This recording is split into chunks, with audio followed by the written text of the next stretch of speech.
ये देश के अंदर आपातकाल क्यों लगी, क्या कारण हुआ, क्या स्थिति बनी, कुछ चीज़ों के बारे में इन्होंने इंकित किया है। इसके बाद 1974, 28 साल के बाद इस देश में एक बड़ी क्रांति हुई।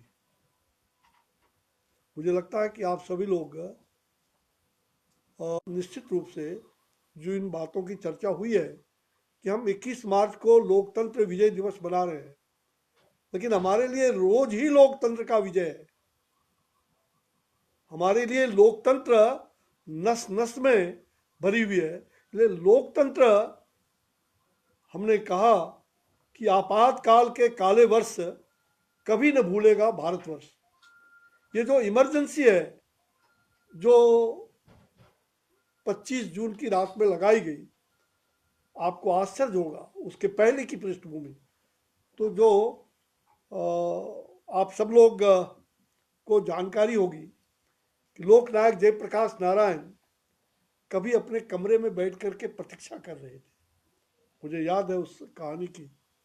और चूंकि मैंने लोकनायक को कमरे में बंद थे, उनको सड़क पर लाने का अगर छोटा सा अंश करने का काम किया तो हमारे जैसे उस समय के कुछ नौजवान लोगों ने, जिसमें मैं प्रमुखता से उसमें भाग लिया था। आपको जानकर आश्चर्य होगा कि देश में आज़ादी के बाद जो अराजकता की स्थिति कांग्रेस ने, बिहार में आपको जानकर आश्चर्य होगा 67 में समरी सरकार बनी। कई राज्यों में समरी सरकार का कंसेप्ट धीरे धीरे आ गया, यहाँ तक कि वामपंथी भी उसमें शामिल हुए। बिहार में आपको आश्चर्य होगा, बिहार वामपंथी भी श्री बाबू का, जब कह लीजिए कि श्री बाबू ने जो विकास का काम बिहार में बढ़ाया था, और श्री बाबू के बाद कांग्रेस में एक ऐसी स्थिति पैदा हुई कि कांग्रेस वंशवाद, परिवारवाद और खानदानवाद का पोषक हो गया। और वो कांग्रेस जिन्होंने आज़ादी की लड़ाई में दम भरने का काम किया था, उनको भूलते गए। चाहे उनके कलीग्स भी रहे कांग्रेस के कैबिनेट में भी, उनको भी उन्होंने स्थान नहीं दिया। चाहे सरदार पटेल जी की बात हो, पंडित श्यामा प्रसाद मुखर्जी की बात हो, मतलब कांग्रेस यानी कि एक व्यक्ति, यह स्थिति पैदा हुई और उसके कारण देश के अंदर यह अराजकता की स्थिति धीरे धीरे बनती गई। और वही अराजकता जो है 67 में आकर के, आपको याद होगा बिहार में केबी साय की चीफ मिनिस्टर केबी साय थे। बहुत बड़ा हिंसक कई जगह घटनाएं घटी, गोली चली, कई लोग मारे गए। और उसके बाद आंदोलन हो गया। और आंदोलन, मैं उस समय हायर सेकेंडरी का स्टूडेंट था और मुझे याद है आज देश में शायद ही बिरले उस कोई ऐसे कार्यकर्ता होंगे जिन्होंने 67 की भी लड़ाई को लड़ा। और मैंने 67-68 की लड़ाई को उस समय लड़ा जब कह रहे थे, गलियों में शोर हो रहा था कांग्रेस के खिलाफ जो वातावरण, समरी सरकार टूट गई। और समरी सरकार टूटने के बाद महामाया बाबू की सरकार बनी थी और हम लोगों ने केवी साय को गद्दी से हटाया। और उस समय मुझे जेल में भी एक दिन के लिए कारावास भी मुझे होना पड़ा। मुझे ये लग रहा है कि आज देश के अंदर क्या हो रहा है इस स्थिति से कि कांग्रेस अपने आप को ये कहती है कि हम ही ने देश के अंदर आज़ादी दिलाई। वो कांग्रेस नहीं, ये कांग्रेस नेहरू कांग्रेस या इंदिरा कांग्रेस नहीं। ऐसे सुभाष चंद्र बोस जैसे लोग जो क्रांति विचारक थे, महात्मा गांधी, पूज्य गांधी, इन सब लोगों ने और देश के सभी गरम दल, नरम दल, सब लोगों ने मिलकर के देश को आज़ादी दिलाई है। हम उन शहीदों को कैसे भूल सकते? शहीद भगत सिंह, शहीद खुदीराम बोस, शहीद चंद्रशेखर, शहीद राजगुरु, हम उनको कैसे भूल सकते जिन्होंने देश की आज़ादी, उनके नामो निशान मिटा दिए, उनके नामो निशान पर्दे से मिटा दिए, जिन्होंने देश के लिए शहादत दी, देश के लिए कुर्बानियां दी। लेकिन जो लोग सुविधाभोगी रहे, और आप जानते हैं कि किस प्रकार से देश को विभाजन करके, भारत और पाकिस्तान का विभाजन केवल और केवल अपनी सत्ता को मनवाने के लिए, और एक व्यक्ति कैसे देश का प्रधानमंत्री हो, इसकी साजिश हुई थी। और इसलिए वो चकनाचूर होती हुई स्थिति आज दिखाई पड़ रहा है। मित्रों, मैं कहना चाहूंगा कि आपातकाल की स्थिति इसलिए आई अवसरवादिता को इन्होंने जन्म दिया। कांग्रेस के लोगों ने राजनीति में, कहा जाए तो राजनीति में अपराधियों का राजनीतिकरण किया। राजनीति का अपराधीकरण पहले कांग्रेस ने किया और बाद में उनके पिछलग्गू, जिसको राजद कहते हैं, या और लोग अन्य राज्यों में और भी महिषासुर के रूप में हैं, ऐसे लोगों ने कांग्रेस ने राजनीति का अपराधीकरण किया और अपराधियों का राजनीतिकरण इन तमाम राजद से लेकर तमाम दलों ने किया। यानी यह जो लोकतंत्र है, इस लोकतंत्र को कैसे समाप्त किया जाए, फिर से फांसीवादी प्रवृत्ति देश में उत्पन्न हो और एक हम कह सकते हैं कि डिक्टेटरशिप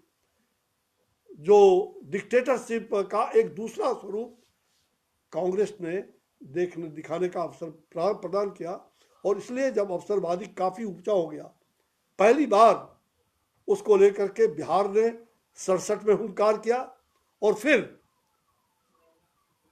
उसमें कई राज्यों में परिवर्तन हुए थे, कई राज्यों में सम्मिलित सरकार भी बनी थी, कई राज्यों में बनने वाली थी। तो मैं ये कहना चाहता हूं कि बाद में 72 के बाद देश के अंदर एक उथल पुथल हुई और अखिल भारतीय विद्यार्थी परिषद के संगठन में ये हम लोगों ने तय किया। मैं उस समय विद्यार्थी परिषद का कार्य करता रहा और विद्यार्थी परिषद ने ये तय किया कि हमें सत्ता परिवर्तन नहीं बल्कि व्यवस्था परिवर्तन की लड़ाई में आगे बढ़ना है। 67 में सत्ता परिवर्तन हो गया था, फिर वो केवी साहब हटे, महामाया आए, 67 में सम्मिलित सरकार नहीं चल पाई लंबे काल तक।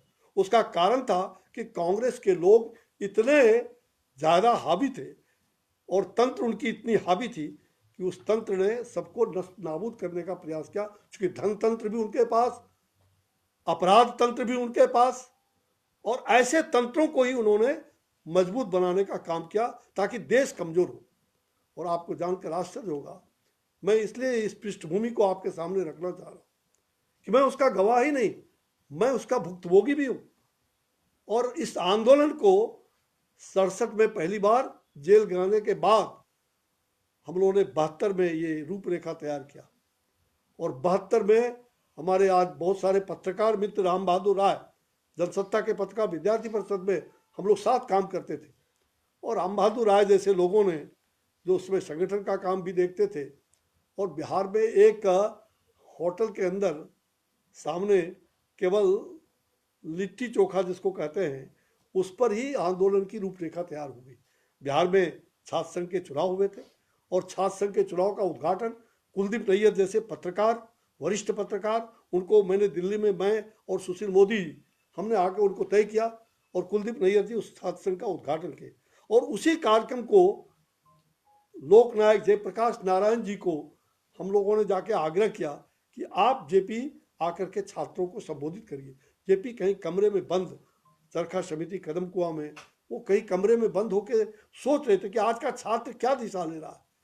और उस समय छात्र दिग्भ्रमित होकर के, कभी सोडा फाउंटेन एंड बार पटना का जल गया तो भस्म हो गया, उसको लेके आंदोलन हो गया। कहीं चिनिया बादाम मुफ्त में खा लिए और छेड़छाड़ हो गया, आंदोलन हो गया। कभी दुपट्टे हटा लिए गए हमारी बच्चियों का, उसको लेकर के आंदोलन हुआ। तो यह जेपी बड़े चिंतित थे और जेपी को लग रहा था कि यह क्रांति देश को आज़ादी दिलाने में, जो जेपी ने अपने जो गर्म कहा जाए बर्फीले बर्फ पर उनको लिटाया गया था, जेपी 42 क्रांति के, तो क्या गया है 42 का क्रांति, कहाँ गया है 47 देश आजाद। और जेपी ये मौन स्वीकार कर रहे थे, लेकिन जेपी कुछ कर नहीं पा रहे थे। और पहली बार जब जेपी से मिलने गए तो जेपी की फटकार भी सुनने को मिली। जेपी ने सीधे कहा कि किसी हालत में आप जैसे छात्रों से मुझे कोई उम्मीद नहीं है, आप लोग जा सकते हैं, हम मिलेंगे नहीं आपसे। मैं 3 लोग गया था वहां, मैं था, सुशील मोदी थी और वे कार्यकर्ता थे। आपको जानकर आश्चर्य होगा, उनके गेट के नीचे उनके पीए ने, सचिदा बाबू ने कहा कि विद्यार्थी परिषद के और छात्र संघ के महामंत्री सुशील मोदी और विद्यार्थी परिषद के अश्विनी चौबे ये लोग आए। बोला कह दो ऐसे लोगों से हमें कोई उम्मीद नहीं मिल रहा है। आपको मैं आश्चर्यपूर्वक कहना चाहूंगा, और हमने निराश हो चुके थे हमारे मित्र सुशील भाई। बोला अब तो चलना है। मैंने कहा नहीं, मैं जेपी का हथियार से ही जेपी को मनाने का काम करूंगा। हमारा हथियार है अहिंसा। हम अहिंसा के हथियार से चलने वाले लोग हैं। हम हिंसा में विश्वास नहीं करते और हम लोकतंत्र के पुजारी हैं। लोकतंत्र के पावन मंदिर में हम एक भक्त के नाते हम उनको मनाएंगे और हम लोग बैठ गए वहां पर उपवास में कि जब तक जेपी आज नहीं मिलेंगे हम उपवास पर ही बैठे रहेंगे। घंटों बाद जब जेपी सो के 4 बजे 12 घंटे 9 बजे नाश्ता के बाद जब 12 बजे उठे 12:30 बजे हम लोगों की गुनगुनाहट सुन करके उन्होंने बुलवाया। अंत में उन्होंने कहा वही लोग हैं। बोला हाँ, वो लोग उपवास पर बैठे हुए हैं। और तब जेपी ने, जब हम लोगों ने पूरा खाका तैयार करके उनके सामने दिखाया, विद्यार्थी परिषद क्या रचनात्मक आंदोलन करने जा रही देश भर में, हम क्या देश भर में कर रहे हैं, उस पृष्ठभूमि को देखने के बाद और हमारी बातों को समझने के बाद कि हम एक उद्घाटन छात्र संघ का कुलदीप नैयर जी करेंगे, लेकिन आप छात्रों को पहली बार उस दिन सायंकाल आइए और सायंकाल छात्रों को संबोधित करिए। पहली बार जेपी छात्र आंदोलन को कहिए कि जो पृष्ठभूमि तैयार हो रही थी उसको बल देने के लिए वो कुलदीप नैयर का वो विषय था youth for democracy. Youth for democracy पर कुलदीप नैयर का उद्बोधन पटना विश्वविद्यालय के साइंस कॉलेज में छात्र संघ के उद्घाटन के अवसर पर हुआ और सायंकाल लोकनायक जयप्रकाश नारायण ने स्वीकृति दी और सायंकाल जेपी व्हीलर सीनेट हॉल, जिसका नाम हमने छात्र संघ में जब मैं अध्यक्ष बना था तो उसका नाम विवेकानंद भवन रखा, तो व्हीलर सीनेट हॉल विवेकानंद भवन में पहली बार जेपी आए और उन्होंने पहली बार छात्रों को संबोधित किया और पूरे देशवासियों को उन्होंने संदेश दिया युवाओं को कि हमें देश के अंदर लोकतंत्र को प्रगाढ़ बनाना है, लोक शक्ति को जगाना है, लोक शक्ति, लोक सेवा, लोक निर्माण, लोक संघर्ष। और लोक शक्ति को जगाने के लिए उन्होंने उद्बोधन किया और उन्होंने यह भी कहा कि अच्छा हाथ उठाओ आप लोग, कितने लोग अगर जेल जाना पड़े, अगर 2 साल 3 साल पढ़ाई भी छोड़ना पड़े, कितने लोग हाथ उठाते हो? आपको जानकर आश्चर्य होगा, हजारों लोग खचाखच भरे थे और जेपी के आह्वान पर हम सब लोगों ने हाथ उठा के कहा जेपी आप आगे आइए, ये आंदोलन प्रखर होगा और पूरे देश के अंदर परिवर्तन की लहर जगेगी आपके कारण। जेपी ने स्वीकार किया और आपको आश्चर्य होगा कि उसके बाद 18 मार्च अभी बीते 18 मार्च 1974 को आंदोलन की पृष्ठभूमि छात्र नेताओं ने हम लोगों ने तैयार किया वहाँ और छात्र संघ के, तो उसी समय गुजरात में भी कुछ चल रहा था, चिमन भाई पटेल और कई लोगों का, लेकिन 18 मार्च के उस क्रांति के बाद हिंसात्मक घटनाएं घटी और बाद में जेपी, उस समय भी जेपी ने कंडेम किया और 8 अप्रैल 1974 को पहली बार जयप्रकाश नारायण जी अपने घर से निकले, पहली बार। और जब घर से निकले तो एक जीप में सवार होकर के मुंह में काली पट्टी लगाए और लाखों लोग उनके पीछे करम कुआं स्थित जेपी निवास से लेके और गाय सिटी, पटना सिटी तक मुझे लाखों लोग उनके पीछे हाथ खड़ा करके रहे। हिंसा चाहे जैसा होगा हाथ हमारा नहीं उठाएगा, लोकतंत्र को कौन बचाए, लोकतंत्र को कौन बचाए, लोकतंत्र के रखवाले कौन होंगे, हम होंगे। इन्हीं संकेत के साथ और जेपी के उस पट्टी लगे हुए लाखों लोग, हम लोगों ने वो कार्यक्रम किया। मुझे आश्चर्य है कि उस कार्यक्रम के तुरंत बाद 8 अप्रैल के बाद 5 जून को कार्यक्रम होता है संपूर्ण क्रांति दिवस। जेपी आह्वान करते हैं गांधी मैदान में। राष्ट्रकवि दिनकर ने उनको पहले ही संबोधित किया था कि सत्ता पर जो बैठे हुए, उस समय तत्कालीन सत्ता पर जो कांग्रेस में बैठे हुए थे, राष्ट्रकवि दिनकर ने कहा था सिंहासन खाली करो कि जनता आती है। पहली बार वो उद्बोधन राष्ट्रकवि दिनकर का जेपी के मुख से वो जब कार्यक्रम में निकला, मुझे लगता है पूरे देश में जागृति आई और जेपी ने पूरे देश में जाके क्रांति को जगाने का काम किया। तो 74 आंदोलन में छात्र संघर्ष समिति का गठन और फिर जेपी का उसमें आना और बाद में 8 अप्रैल के बाद जो छात्र आंदोलन हम लोगों ने शुरू किया था वो जेपी आंदोलन से जानने का मौका मिला। यानी जेपी जब प्रत्यक्ष रूप से उसमें आ गए तो जेपी आंदोलन के रूप में जाना गया और सारे देश भर में जेपी ने आचार्य कृपलानी से लेकर सभी जगह, दिल्ली विश्वविद्यालय में हम लोग सभी जगह आए, दिल्ली विश्वविद्यालय, बीएचयू, दक्षिण भारत में हम जेपी के साथ जगह जगह पर जाके उस आंदोलन को बल देने का काम किया। हम लोग उस समय मुश्किल से, मैं 21-22 साल का था। मुझे लग रहा है कि जो जेपी ने क्रांति जगाई है और जो 5 जून को उन्होंने पहली बार हिंदुस्तान में 1974 को 5 जून को संपूर्ण क्रांति अब नारा है, भावी इतिहास हमारा है, सत्ता न हो भ्रष्टाचारी, हम पर भी है जिम्मेवारी, छात्र उठे हैं अब ललकार, नहीं चलेगा अत्याचार, लोकतंत्र को बचाओ, ये नारे लग रहे थे गांधी मैदान से 5 जून 1974 को। पूरे देश में घबराहट हो गई, सत्ता में, कांग्रेस के सत्ता में घबराहट हो गई। कई बार उस समय इंदिरा गांधी ने चाहा था कि जयप्रकाश को कैसे मना लिया जाए, कई लोगों को सूत्र दे, लेकिन कहा इंदु तुम तानाशाह प्रवृत्ति की ओर जा रही हो, तुम्हें बहुत मैं प्यार करता था, तुम तानाशाह प्रवृत्ति की ओर जा रही हो, ये तानाशाह देश में नहीं चलेगा, लोकतंत्र ही चलेगा। और मुझे लग रहा है कि अंतिम दिन इसी रामलीला मैदान में 25 जून को जेपी की आम सभा थी, बहुत बड़ी सभा, और उस आम सभा में जेपी ने जो देशवासियों को आह्वान किया, और उसके पहले, ठीक पहले जो इन्होंने कहा कोर्ट का निर्णय आ चुका था, इंदिरा गांधी घबराई हुई थी, उनकी खिसक रही थी सत्ता, उनको लग रहा था कि अब मुझे सत्ता से हटना ही पड़ेगा। सत्ता के भूख ने उनको बनाए रखा और सत्ता की भूख ने आपातकाल लगाने का काम किया। सत्ता के भूख के द्वारा उसकी ही आपातकाल की उत्पत्ति हुई, और मुझे लगता है कि आपातकाल जब उस स्थिति में आई और फिर जाकर के जेपी को रातों रात गिरफ्तार कर लिए गए, किडनी के वो मरीज थे। मुझे याद है कि 2 जुलाई 1974 फुलवारी शरीफ जेल कांड हिंदुस्तान के अंदर पहला वो कांड हुआ था छात्र आंदोलन पर, जिसमें छात्रों पर, निहत्थे छात्रों पर, उसमें एमपी भी थे ईश्वर चौधरी और पूरन चंद एक्स मिनिस्टर थे बिहार के, और मैं था, और मुझे गर्म सलाखे से दागे गए, लोहे पर दागे गए। मैं 6 महीने तक अस्पताल में मौत और जीवन के साथ संघर्ष करते रहा। मैंने देखा है ये 2 जुलाई और उसके बाद मैं DIR में था, मीशा में बंद कर दिया गया। बिहार में पहली बार पहला मीशा राम बहादुर राय को लगा, उसके बाद हम लोगों को मीशा लगाया गया। मुझे लग रहा है कि ये DIR, मीशा और पूरी तरह से देश में अराजकता कहीं नहीं थी, शांति से लोग चाह रहे थे, लेकिन हिंसात्मक आंदोलन को हिंसात्मक मोड़ देने का भी काम कांग्रेस के लोग पकड़ाए थे। 18 मार्च को जब आग लगाते हुए कम्युनिस्टों के MLA पकड़ाए गए, कांग्रेस के MLA पकड़ाए गए, यह इतिहास है। प्रदीप और हिंदुस्तान सर्चलाइट प्रेस, उसको जला दिया गया पटने में, किसने जलाया? ये सारे प्रमाण है। मुझे लगता है कि ये लोकतंत्र के हत्यारे हैं। ये वामपंथियों ने भी इनको साथ दिया, और वे वामपंथियों की भूमिका भी इन्होंने, जिस प्रकार से कांग्रेस और वामपंथियों ने देश को बर्बाद करने का प्रयास किया, लोकतंत्र की हत्या करने का प्रयास किया, ये कांग्रेस उसके मुख्य षड्यंत्रकारी लोकतंत्र के हत्यारे।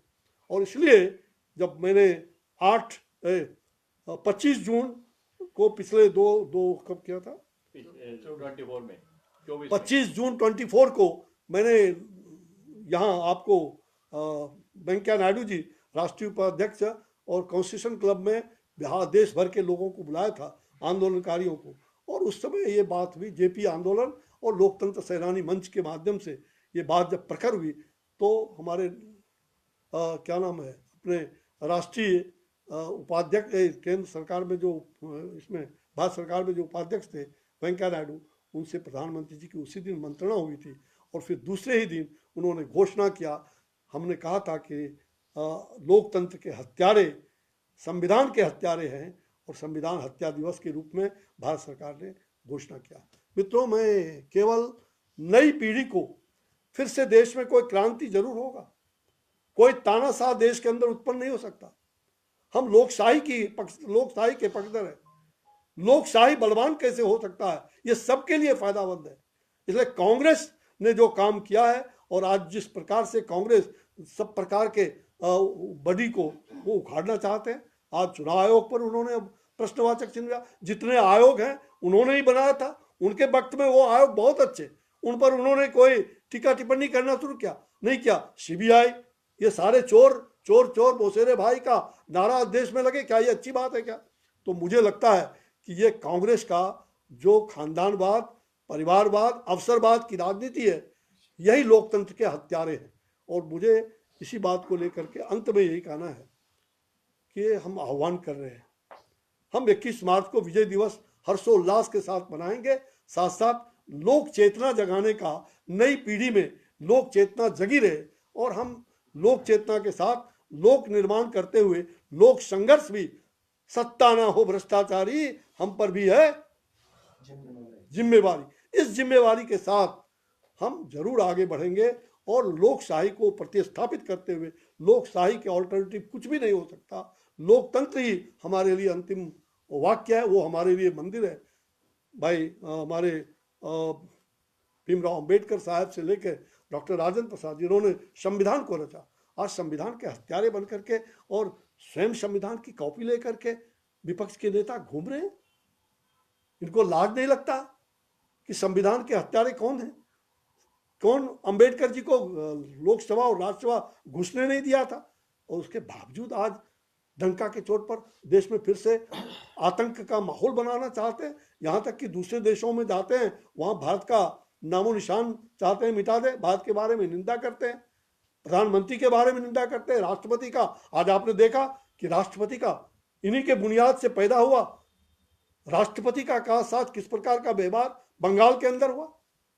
एक राष्ट्रपति, महिला राष्ट्रपति, अति अनुसूचित जनजाति की राष्ट्रपति, और बंगाल के सत्ता पर बैठे हुए ऐसे लोगों ने जिस प्रकार से राष्ट्रपति के साथ दुर्व्यवहार किया है, इन्हें वहां की जनता निश्चित रूप से सत्ता से उखाड़ फेंकने का संकल्प अवश्य लेना चाहिए। और मेरा विश्वास है कि ऐसे ही तानाशाही प्रवृत्ति के लोग जो इंदिरा गांधी थे, उसी प्रवृत्ति के लोग बंगाल में भी आज पैदा हो रहे। जहां हिंदू मारे जा रहे हैं, जहां जनता मारी जा रही है मुर्शिदाबाद में, आखिर कौन सा देश के अंदर ये तांडव नृत्य बंद होना चाहिए। और मुझे ऐसा लगता है कि हम सभी कोई किसी पार्टी के पक्षधर नहीं है।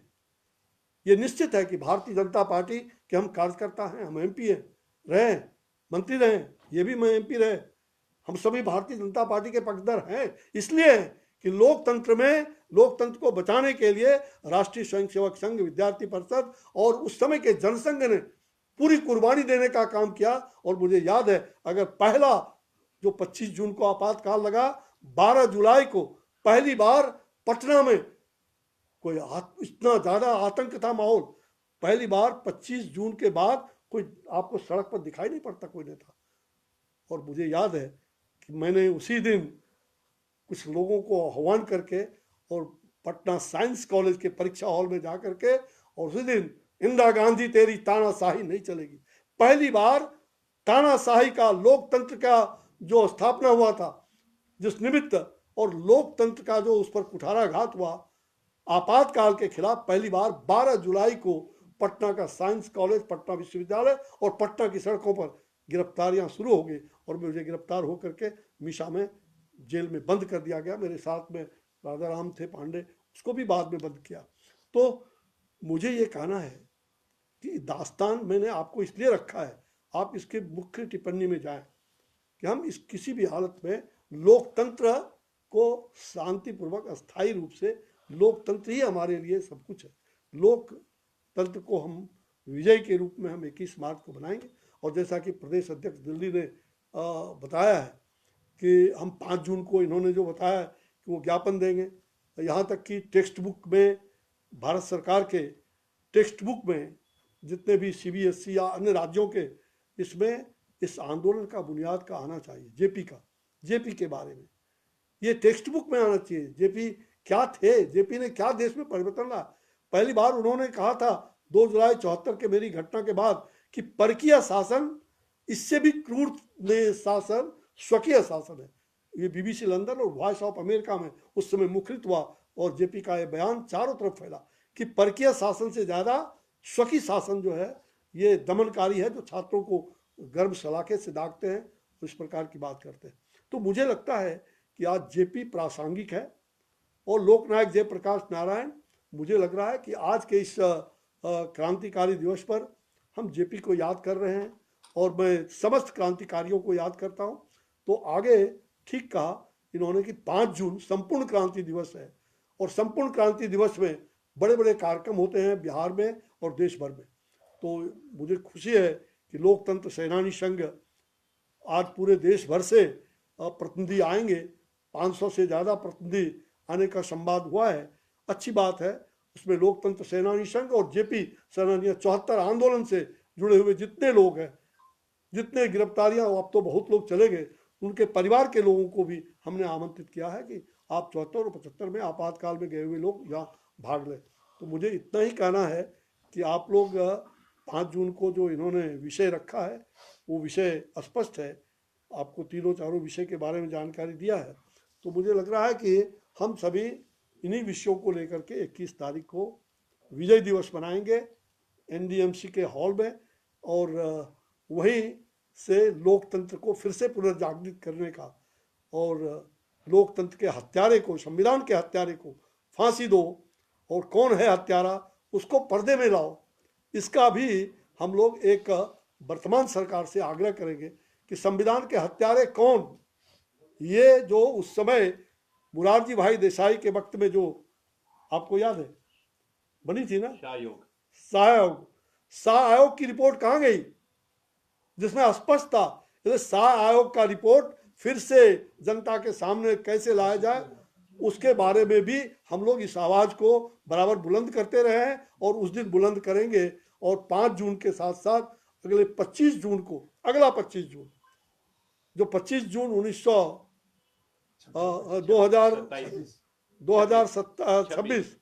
25 जून 2026 को फिर देश भर के सभी क्रांतिकारी लोग, आंदोलनकारी लोग हम दिल्ली में एक साथ मिलने वाले हैं। 25 जून को फिर से हम लोग मिलेंगे। तो मुझे खुशी है कि आज आपको मैंने बुला करके हम लोगों ने संवाद कुछ करने का अवसर मिला है। तो आज के लिए इतना ही।